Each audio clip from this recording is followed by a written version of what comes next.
Some of you saw the all-new CSI Miami tonight right here on CBS 4. And some people always wonder, are crime labs really like the TV show? CBS 4's Ted Scouten got rare access inside Broward County's crime lab, and this is what he found out.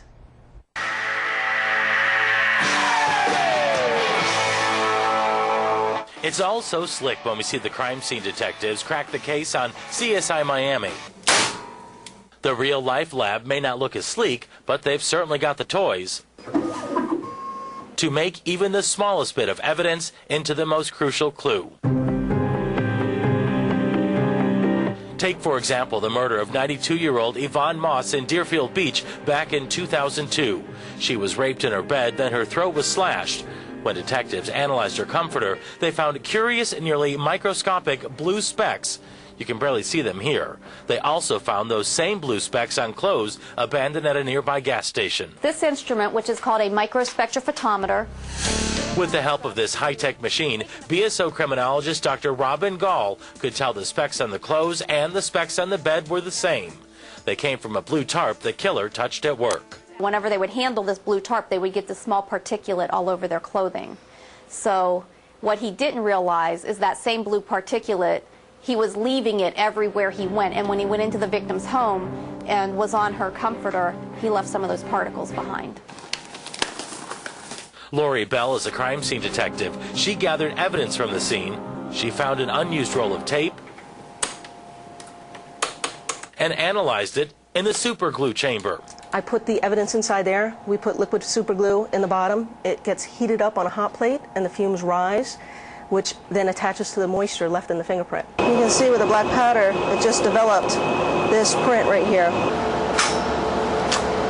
This is the full fingerprint. And for a better look, lasers and special lighting make it easy. Detective Bell got a match, and Kevin Moore was arrested. With his fingerprint found at the murder scene and those nearly microscopic blue specks linking his clothes to the bloody scene, he confessed. You know, it's really amazing what you can learn at the crime lab, especially when you look at the different ways that they process the evidence and the tools that they use. In the ballistics lab, you can see if bullet casings from a crime scene match anything in the database or to a suspect's gun by taking a closer look under the microscope. These markings that are left behind on the casing are like a fingerprint, and only this particular gun will make this exact same markings. Want another look at the crime scene, but it's already been cleaned up? Not a problem with the 360 camera. If this were a crime scene, you could go in and see weapons, you could see blood spatter on the wall if need be. And see those tiny pieces of glass? This machine can tell you if glass found on the scene and glass found, for example, on someone's clothes match. That puts the person on the scene, a very strong piece of evidence. And when you put science, art, and technology together, you can do this. Start with the skull and end up with a composite drawing of what this person may have looked like, hopefully providing the clue that will give Jane Doe a name. When I'm looking at the skull, I'm trying to envision, what this person's life may have been like. It brings you a lot of emotions, sympathy for this person and hope that they had some happiness in their life. Solving mysteries and taking bad guys off the streets. That's the goal of the crime lab, even if it's not as sexy as it looks on TV. At the BSO Crime Lab in Fort Lauderdale, I'm Ted Scouten, CBS 4 News Tonight.